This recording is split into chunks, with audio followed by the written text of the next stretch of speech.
बात है, दो ठग थे, नत्थू और गोणू। वह बहुत खरे दोस्त थे।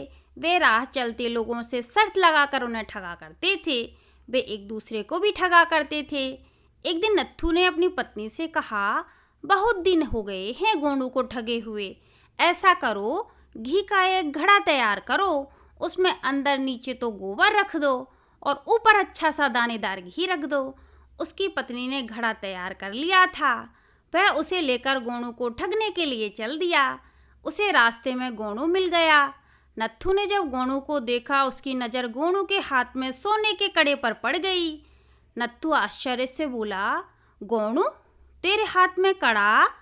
फिर गोणू बोला, यह सोने का है भैया, चल तू भी क्या याद करेगा, यह सोने का कड़ा ले ले। तेरे पास जो भी छोटी मोटी चीज़ है वह मुझे दे देना। फिर नत्थू ने कहा, मेरे पास शुद्ध घी का कमाल है भैया। मेरी भैंस को ब्याहे कुछ ही दिन हुए हैं। मैं यह घी तेरे लिए ही लाया हूँ।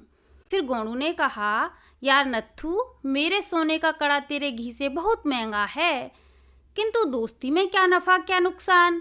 मुंह से वचन निकल गया, जो निकल गया। भाभी के लिए इस कड़े से नथुना बनवा देना। नत्थू गोणू को ठगकर घर चला गया। उसने अपनी पत्नी को कड़ा दिखाया तो वह बहुत खुश हो गई। वह बोली, गोणू तुम्हारा दोस्त है, वह सुनार भी है। इस कड़े को उसी से गलवा कर मेरे लिए नथुना बनवा दो ना। फिर नत्थू ने कहा, अरे पगली, मैंने घी में गोबर मिलाकर गोणू को ठगा है। मैं इस सोने के कड़े को उसी से कैसे गलवाऊं? कहीं उसने ठगकर यह कड़ा मुझसे फिर से वापस मांग लिया तो ठीक है, दूसरे सुनार के पास इसे गलवा कर मेरे लिए नथुना बनवा दो। नत्थू की बात सुनकर उसकी पत्नी बोली। नत्थू उस कड़े को लेकर सुनार की दुकान के पास पहुंच गया।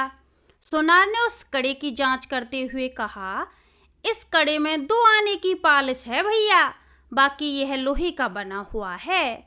इधर गोणू घर आकर अपनी पत्नी से बोला, भाग्यवान, मैंने सोने की पॉलिश वाला वह लोहे का कड़ा नत्थू को दे दिया है। उसने इसे सोने का ही कड़ा समझा है।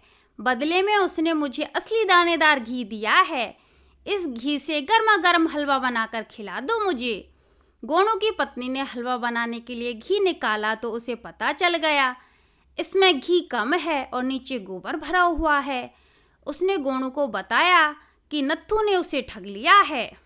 गोणू की पत्नी बोली, अजी सुनते हो, तुम्हारे दोस्त ने तो तुम्हें बहुत बुरा ठग लिया है।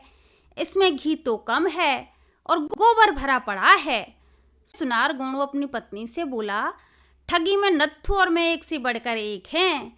ठगनी का ठग है, दूसरा जाति का ठग है। गोणू और नत्थू दोनों गुस्सा होते हुए एक दूसरे के घर जा रहे थे। फिर वह रास्ते में मिल गए। फिर थोड़ी देर तो दोनों ने एक दूसरे को घूर कर देखा।